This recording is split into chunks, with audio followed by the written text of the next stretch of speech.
Barchaga assalomu alaykum azizlar, tuzimsizlar, charchamayapsizlar.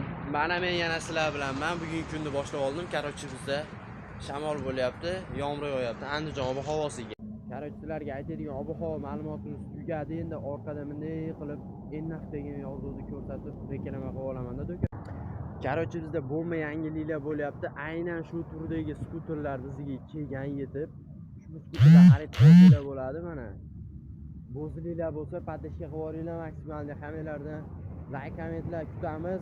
Aktiv bo'lib, mana shu profilni maksimalniy darajada ko'tarib beringlar azizlar. Sizlar uchun chotki bonuslar sovg'alar qilamiz. Mana bizdagi ob-havo. Mana ob-havo. Barchaga rahmat, qo'ygan videolarimni chotki ko'rib beribsizlar. Azizlar, bu videomizni maksimalniy darajada like komment yozinglar. Qayerdansizlar, qani qayerda odami obunachisi ko'proq ekan, ko'ramiz ketdi. Andijonliklar bo'lsa nomer ading shuni yozib ketasizlar, kommentariy ham portlatib yuborasizlar. Podpishka qilib, podpisatsiya qilib qo'yinglar.